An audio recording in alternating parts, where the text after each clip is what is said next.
Hey guys, Ash Racial Legends. Welcome to the video. Send us some love, some positive vibes your way, especially if you need them out there today. Today we have some raid news you can use. I hate that saying, but here I am using it. We have a few summoning events to get to, so let's just jump right into it today. July 3rd, we have a 2x event for speed set artifacts in Dragon's Lair. Notable as well that the fusion does kick off on July 3rd. That is tomorrow at the time of this recording. On Sunday, July 6th, we have 2x for Reflex and Ice Golem. On Thursday, July 10th, we have 2x for Bannerlord, Accessories in the Spider's Den.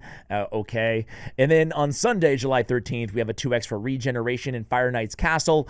Okay, whatever. On Friday, July 4th, again, that is in 2 days. Happy Independence Day for the folks out there in the U.S. We're planning to launch a Progressive Chance 15x on the following champions. So we have Preva, Elva, Fabian, Mighty Ukko, as well as Dune Herald Zarias. We have Siphi, Lady Noelle, and Diamond Coppercoin as well. Epics, we have Deke, Stag, Ulfrig, Demitha, and Seer. Holy mackerel. There's actually a juicy one for folks out there that don't have Seer, right? Or Stag Knight, or Deacon Armstrong. Very, very good epic choices here. Very good. So you guys probably know, I'm not going to go over all of these champions in depth, but Seer is probably one of the biggest time savers that you could possibly have on your account. With the Karma Burn ability, you just stack up your buffs and you delete the enemies, right? Stag Knight, one of my favorite, personally my favorite decreased defense champion out of any epic out there in the game. A lot of people would argue, and you might be right, that that Deke is better overall. He certainly has some strengths about him, but I love Stag Knight. I love how tanky he is. I love how fast he is. I love the decreased speed on his A1 ability. He's just such a great champion. Such a great champion. Who else we have? Ulfrig. I actually like Ulfrig a lot, but he's not comparable to the other two, in my opinion. He's got a nice little turn meter boost to increase attack and a buff steal mechanic on his AoE, which is really cool as well. Also has speed in all battles and removes decreased defense from all allies at the start of this champion's turn. And of course, Deke, one of the certainly the most wanted epics out there in the game. He's got the time compression, the extra turn ability with manipulation turn meter, as well as turn meter fill for your team, decrease for the enemies. Really, really, really good ability there. And then the AoE decreased defense with a leech on the A1 speed and all battles on the aura. Man, that is a really strong trio. Actually, all five of them, right?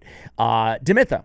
I mean, she used to be one of the most essential epics in the game. She's still incredibly good, but the meta has shifted a bit since the day that she was released. But if you're struggling with Demon Lord or really just want a very competent healer, block damage champion, support champion, she's brings a lot. She's one of the best epics out there in the game still to this day. So those epics are insane.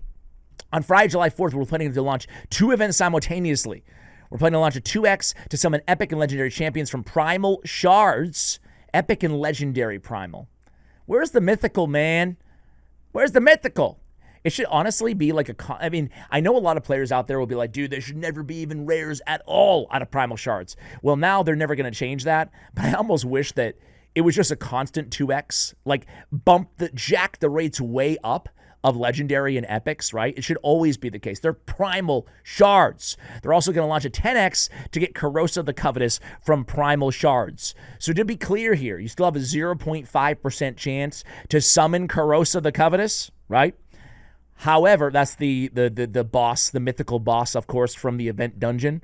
Not going to be as good as the event dungeon, but still going to be a pretty competent mythical here. It's still only a 0.5% chance to pull a mythical. If you do, you get a 10x of it being Corrosa the Covetous, which is actually... It sucks because it's not a 2x. I hate pulling Primal Shards. I've never done it, actually, pulling Primal Shards outside of a 2x event. That being said, though, if you do pull a mythical... There's, 25 or so mythicals in the game. So a 10x is actually very meaningful here when it comes to actually if you're lucky enough to get your hands on her. Maybe if you're close to Mercy and you really want her. The weird thing is, though, I think it's hard to say, but I think she's probably average-ish in terms of mythicals. I think all mythicals in the game are actually good, right? Which they ought to be. So I don't know if is it that big of a deal that you're going to want to pull during a non-2x event to get your hands on an average mythical, you know? I don't know. She's good, of course, but they're all pretty good. Okay. Preva is new. Elva Autumnborn. I'm going to pick my favorites here. I love Mighty Ukko. Just a lot to love about this champion. I mean, really unique. I really love the passive, the Totem Warden here, stealing buffs and protecting them. You get the revive, the increased speed. You get the buff removal with the block buffs and AoE decrease attack on the A1, fast at 109 speed. Speed in all battles by 20%. A lot to love about Mighty Ukko. I don't think that Mighty Ukko is like an S tier champion, but I do think he's A tier, you know? Elva, I think, is probably a bit better. They're so different, though, it's almost hard to compare. But a cleanse with block debuffs and increased speed, I mean, this is an insanely good ability. Really, really good. Block debuffs for 2 turns and increased speed for 2 turns with a cleanse on a 3-turn cooldown. A 3-turn single target revive. Some healing on the A1 and healing on the passive. Speed in all battles. I mean, I think the Elva is just absolutely top notch. Fabian and Preva. And all these champions are very good, right? Fabian, I imagine most people probably have, right, from the 7th anniversary event, or at least a lot of people have. Really one of the top PvP champions in the game, right? He's right up there, top 5, alongside Armand's in terms of defining the control meta in the game. A lot to love about this dude. The lockout, the buff removal, the petrification, the annoying ghost with the most passive. So much going on here in this kit. Speed, aura as well. Just one of the best control champions out there in the game, especially for PvP. And then Preva, a PvE champion now again here. Kind of an interesting mix, right? Preva is a demon spawn. I don't have Preva on my account, but she looks really cool, specifically in areas like Hydra.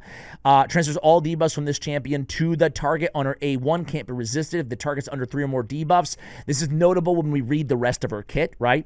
We get a heal, increased defense, increased speed, 3-turn cooldown. Very good. Kind of like Tawana Rock's A3 ability, but with the heal in there as well. And then a revive with a full reset of their skills. Very, very good. It can be difficult to find a very, very good reviver out there when you have to build 3 Hydra teams. She could definitely make most players top 3 teams, I would say, right? Like 99% of players. Her passive is what puts her over the edge. At the start of the champion's turn, transfer 1 debuff from each of this ally to this champion. Will not transfer CC debuffs. The effect cannot be resisted or blocked. If there are multiple champions on the team with this skill, only one will activate at the end of this champion's turn. Fills the turn meter of all allies by 10%, an additional 2% for each debuff on this champion. So every turn, you're getting a 10+% turn meter boost, as well as removing, now it'd be awesome if she could remove True Fear too, right? But doesn't have that. There's no cooldown, obviously. It just happens every turn at the end of the turn. So you're getting that, like a really, it's kind of like the creep passive of Raka with a 10% turn meter boost, but maybe a lot more too, right? So really love that. Speed in all battles by 20%. She's fast at 110 base speed. I really like this champion as well. So all of them are very, very good. Siphi, Lady Noelle, I mean, golly. Siphi, right? It's funny, I had the top player in the world, or at least I think he might be like number 2 right now, but I had Cruisen on the channel, on my main channel. I'll link that video for you guys in the show notes below, ranking the top 15 legendary champions inside the meta right now in the arena, in Endgame. Very interesting, especially his number 2 was a brand new champion, really crazy stuff there, but Siphi didn't make the list. She's not as meta as she used to be in the arena. That being said, I use her all the time. I'm a unabashedly huge Siphi fan. Rose did make the list, by the way. I'll let you guys watch to figure out where or find out where. And he also goes at length with describing why Siphi has fallen a bit out of the meta. Again, it has a lot to do with Volcanos and champions like that, Nels of the world, right? Arakan Elixir and all that stuff. All that being said, she's still one of my favorite revivers in the game. She's still super powerful. You can use her almost everywhere and anywhere, from Sand Devil to Shogun to she's amazing. She's amazing. I've said enough about Siphi, right? Lady Noelle, man. I mean, she might be one of the best fusions in the last few years, right? In her own way. She got a 3-turn. She has, I think, the best revive in the game right here. 50% turn meter, 50% HP, AoE revive with a freeze on all enemies, 3-turn cooldown. What? Best revive in the game. Speed in arena battles. You get a big increased speed on the whole team for 2 turns on a 3-turn cooldown. You get a big heal. She can cure sheep. She got block buffs. She's got so much going on here. I really love her. Decreased speed of enemies under freeze. When a sheep debuff expires on an ally, fills her turn meter by 50%. And she's great with Sir Nick as well. That freeze can go right through block debuffs. Can't be resisted by anything. So man, there's just so much to like here. Now, last but not least, we have Coppercoin, Diamant Coppercoin, that is. He just got a buff in the game, but he wouldn't be my favorite champion. The cool thing is his buff was really good. He got turn meter fill added to his, I think it's A2 ability. And then on his passive, he has a 50% chance to convert a debuff into a buff before it's placed on an ally. It used to be only him. Now it's an ally. So he can convert all these negative debuffs potentially into the positive version of the buff, which is really cool. Certainly a unique ability inside the game. But for me, compared to Lady Noelle and Siphi, he's not going to be the dude that I'm going for. Of course, just keep in mind that is not reflective inside the game right now. You can see right now it's only placed on this champion. That all being said, he's still not the guy I'm going to go for here. What do you think of these champions? Are you enticed to pull on any of them? Let me know in the comments below. Much love, and as always, take care, guys.